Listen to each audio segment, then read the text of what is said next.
ನೋಡೋಣ ಇವ್ನ್ ಹೆಂಗ್ ಉಲ್ಟಾ ಹೊಡಿತಾನೆ ನಾವು ಹಂಗೆ ಉಲ್ಟಾ ಹೊಡಿಬೇಕಲ್ವಾ.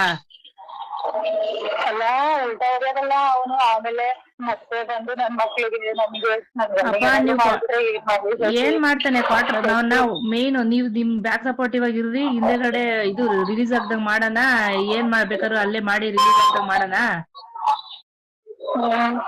ರಿಲೀಸ್ ಆಗೋದಂತೂ ಬೇಡ, ನಾನು ಎನ್ಕೌಂಟರ್ ಮಾಡಿದ್ರೆ ಸಾಯಿಸ್ಬಿಡಕ್ ಹೇಳು ಶಶಿ, ಅದೇ ಎನ್ಕೌಂಟರ್ ಮಾಡಿ ಸಾಯಿಸ್ಬಿಡಕ್ ಹೇಳು ಶಶಿ. ಎಲ್ಲ ಕಲ್ತ್ಕೊಂಡ್ಬಿಡು, ತಲೆಲೆ ತೊಳ್ಕೊಂಡ್ ನಿಮ್ದ್ಯಾಗಾದ್ರೂ ಇರ್ತೀವಿ, ಎನ್ಕೌಂಟರ್ ಮಾಡಿ ಸಾಯಿಸ್ಬಿಡಕ್ ಹೇಳು ಶಶಿ.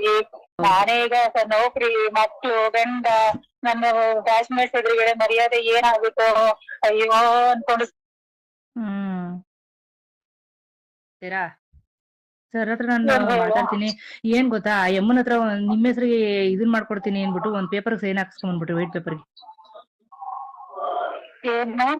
ಒಂದು ವೈಟ್ ಪೇಪರ್ A4 ಶೀಟ್ ತಗೊಂಡೋಗಿ ಒಂದ್ ಆ ಯಮ್ಮನ್ ಹತ್ರ ಒಂದು ಸೈನ್ ಹಾಕ್ಸ್ಕೊಂಡ್ ಬಂದ್ಬಿಡ್ರಿ. ಆ ಯಮ್ಮ ಸೈನ್ ಮಾಡಲ್ಲ, ಇದು ಹೆಬ್ಬೆಟ್ ಓದ್ತದಲ್ಲ, ಹೆಬ್ಬೆಟ್ ಓದಿಸ್ಕೊಂಡ್ಬಿಡ್ರಿ ವೈಟ್ ಪೇಪರ್ಗೆ. ಹಾ, ಆಮೇಲೆ ನಮ್ಗೆ ನೆಕ್ಸ್ಟ್ ನಿಮ್ ಅಮೌಂಟ್ ಕೊಡಕ್ಕಾದ್ರೂ ಯೂಸ್ ಆಗ್ಬೋದು, ಇಲ್ಲಾಂದ್ರೆ ಏನಾರು ಒಂದ್ ಯೂಸ್ ಮಾಡ್ಕೊಳ್ಳೋಣ ಮಾಡ್ರಿ. ಇಷ್ಟ್ ಮಾಡ್ಕೊಂಬನ್ನಿ, ಒಂದ್ ವೈಟ್ ಪೇಪರ್ಗೆ ಆ ಯಮ್ಮನ ಹತ್ರ ಸೈನ್ ಇದು ಹೆಬ್ಬೆಟ್ ಓದಿಸ್ಕೊಂಡ್ಬಿಡ್ರಿ. ಅದೊಂದ್ ಮಾಡಿ ನೋಡೋಣ. ಡಾಕ್ಯುಮೆಂಟ್ಸ್ ತರ್ಲಿಕ್ಕೇನೆ ಅದೇನಿದೆ ಅದು ನೋಡ್ಬಿಟ್ಟು ತರ್ತೀನಿ ಅಂತಾಳೆ. ಏನ್ ನೋಡ್ತಾಳ ಅವಳು ಶಶಿ? ವಿಚಾರ ಅವನು ಗೊತ್ತಾದ್ರೆ ನನ್ನ ಬಿಡ್ತಾನ ಶಶಿ? ಇಲ್ಲ ಅಂದ್ರೆ